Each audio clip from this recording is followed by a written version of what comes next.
ফেব্রুয়ারির 21 তারিখ দুপুর বেলা রক্ত, বৃষ্টি নামে বৃষ্টি কোথায় বরকতেরই রক্ত। ফেব্রুয়ারির 21 তারিখ দুপুর বেলা রক্ত, বৃষ্টি নামে বৃষ্টি কোথায় বরকতেরই রক্ত। 1952 সাল মাতৃভাষা বাংলার জন্য প্রাণ দিয়েছেন আমাদের ভাই সালাম, বরকত, রফিক, জাফর সহ অনেকে। কিন্তু আমরা অনেকেই জানি না রাজশাহী কলেজের মধ্যে সেই শহীদ মিনারটি আজও রাষ্ট্রীয় স্বীকৃতি পায়নি, এখন অবহেলা এবং জনজীর্ণতার মধ্যে পড়ে রয়েছে। যদিও দীর্ঘ সময় 1952 সালের পরে, স্বাধীনতার পরে বাংলাদেশের প্রশাসন সেটাকে স্থাপন করেছে, নির্মিত করেছে, কিন্তু দুঃখের বিষয় সেটা এখনো রাষ্ট্রীয় পর্যায়ে কোনো স্বীকৃতি পায় নাই এবং পূর্ণরূপ ধারণ করতে পারে না। আজ থেকে প্রায় 70 বছর আগে এদেশে ভাষার জন্য যখন 21শে ফেব্রুয়ারি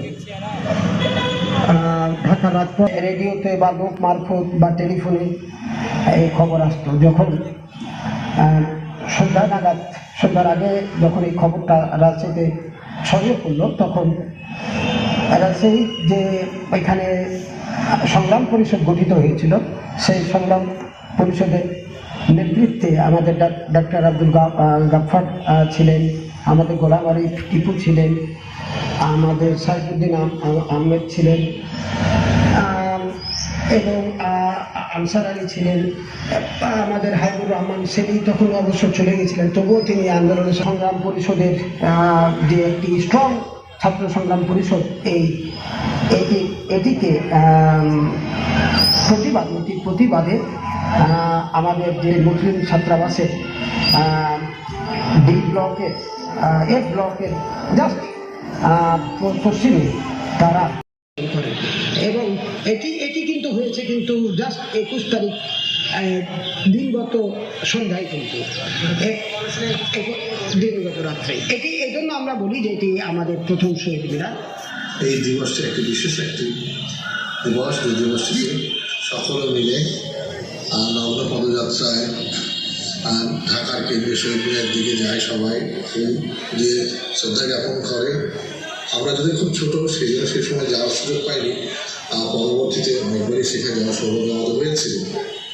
কিন্তু যখন আমি রাজশাহীতে ফিরে আসি উদ্দেশ্যে, তখন রাজশাহী কলেজে আমি চাকরি করার সুযোগ পাই।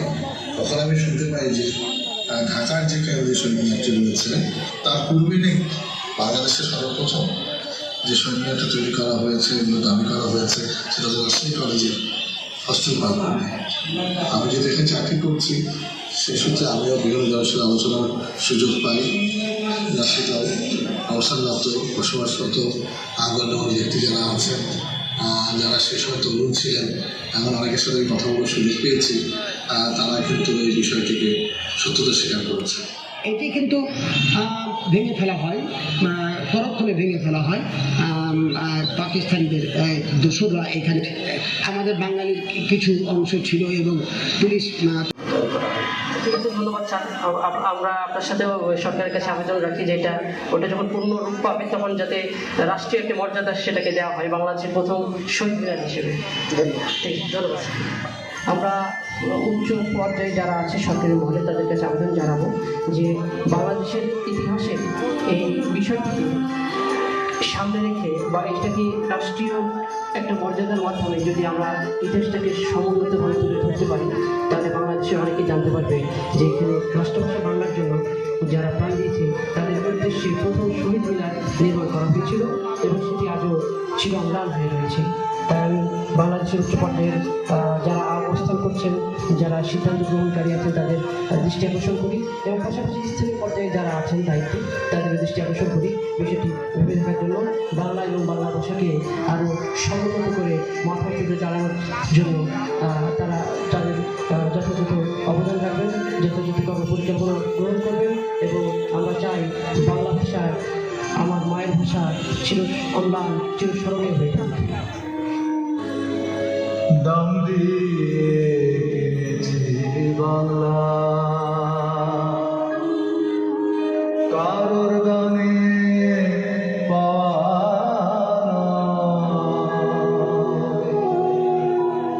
আমি দাম দিছি প্রাণ লক্ষ কোটি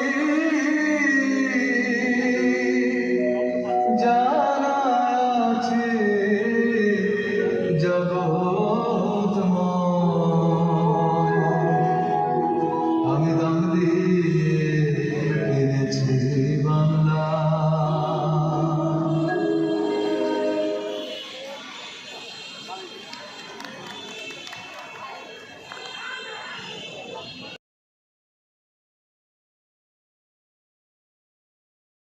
আসসালামু আলাইকুম, আমি উম্মে হাবিবা আশা, হিসাব বিজ্ঞান বিভাগ, রাজশাহী কলেজ।